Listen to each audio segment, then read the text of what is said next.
I guess what we're contrasting here, right, whether it's in the present day or in the past, is kind of state-based societies based around agriculture and technological production versus, I think you used the term immediate return hunter-gatherers. Is that the kind of anthropological term for foragers? Yeah. There's a bit of confusion around the term hunter-gatherer and forager and all that. So what we're talking about that's relevant to our evolutionary history is immediate return hunter-gatherers. So these are people who don't have accumulated resources at all. So they eat what they have hunted that day or gathered that day. There might be some food that sits around for a few days, but they're also nomadic. So anything that they accumulate, they have to carry. So they tend not to accumulate much. The confusion comes in because anthropologists sometimes refer to complex hunter-gatherers, like the people who lived in the Pacific Northwest are an example of this, where they have accumulated salmon that there's a seasonal surplus of salmon. They catch more salmon than they can eat. They smoke it. They save it for the winter. These societies tend to drift into the same sorts of political hierarchies and systematic aggression that we see in agricultural societies.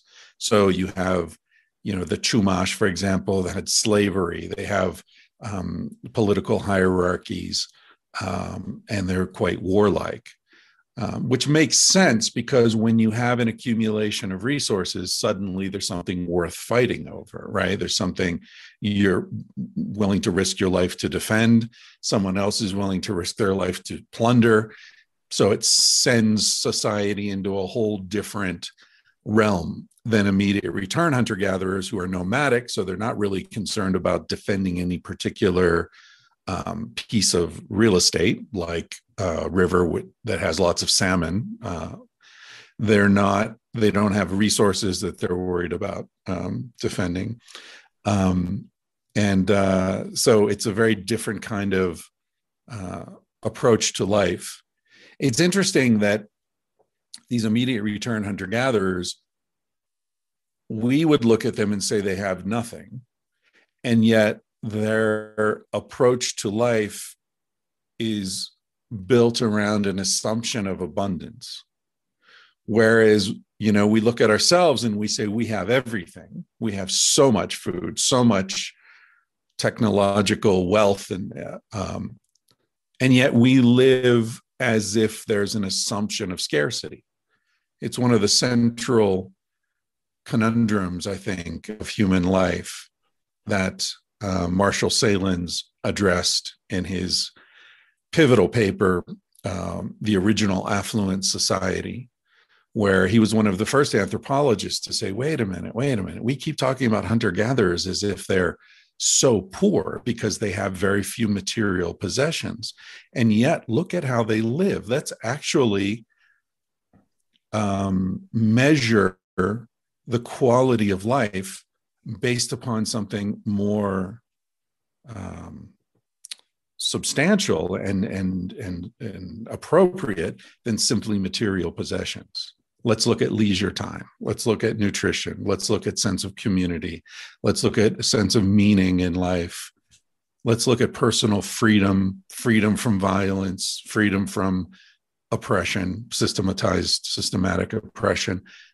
Well, they come out way ahead on all these matrices.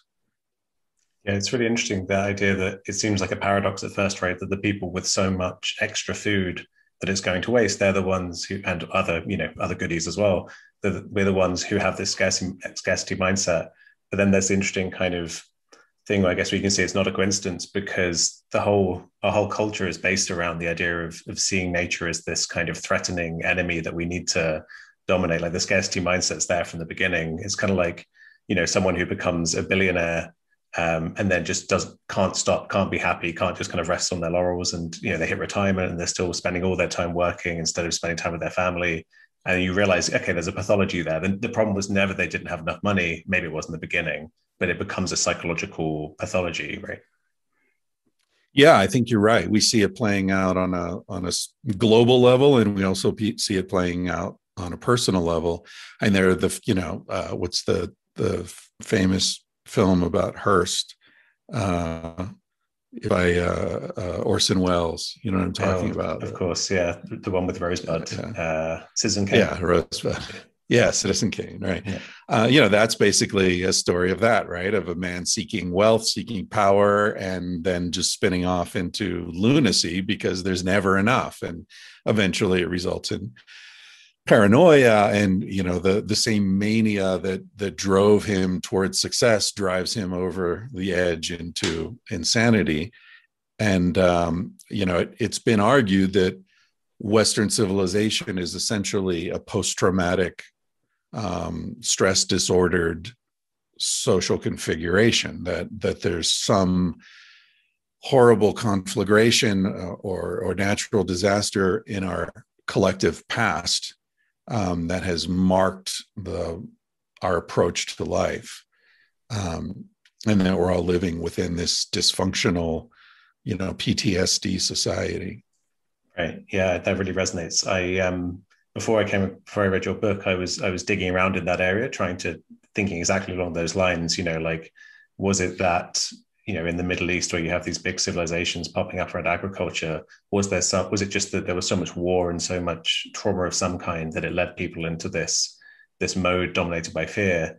But there's a really fascinating bit in your book where you talk about when you get Göbekli Tepe, this megalithic structure being built 12,000 years ago in what's now Turkey, the idea that the climate was really going through a period that was really kind of good for us. It was kind of like a Garden of Eden, just real abundance. And then in that situation, we start to build megalithic structures. We invent this really cool culture that we kind of are really enjoying, and then suddenly the period of abundance falls away. But we've already started to live this certain kind of lifestyle, and then that's how we kind of cross this threshold into this trap of agriculture where there's no way out apart from collapse, really. Yeah. I hope there may be another way out, but it seems like there is, and no one else has ever found it. But yeah, it's interesting how it seems that there was a period, now as science has advanced and we're able to look at, pollen counts in core samples that are being taken, and we have a pretty good sense of, how they correspond to different historical moments. There does seem to have been a period of unusual abundance, and that was an incredibly rich part of the world. Herds of aurochs, which are like giant cattle, nut trees, fruit trees, just, a place where just food was everywhere.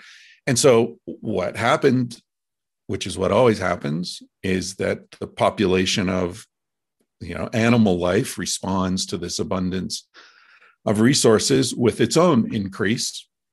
And then when climate changes, as it tends to do, then there's a die-off, right? Because suddenly there isn't as much. It happens with rabbits, it happens with coyotes, it happens with deer, it happens with everything.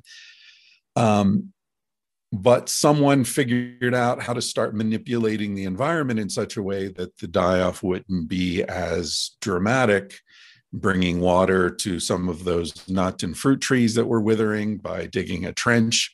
Is probably the first innovation along those lines. And then once that happened, it seemed like a great idea, right? You can imagine whoever came up with that idea, I'm sure, was a hero or heroine. Like, they saved a lot of lives. And, you can't blame them for it. I often get the question, if agriculture is such a disaster for our species, then why did we do it? Why did we choose it? And of course, that just misunderstands the way things happen, right? Like, nobody sat down one day and said, let's do agriculture, and, thought through the implications of it. Like, no, that's not how things happen. So yeah, you called it the agriculture trap, and I think that's a good way to look at it. It's a ratcheting process. Because once you start manipulating the environment and population increases in response to that, then you need to increase the manipulations. You need more land. That creates the need for aggression, a standing army, changes your relationship with neighboring people, et cetera, et cetera. And yeah, once you go down that path, it's very, very difficult to trace your steps backwards.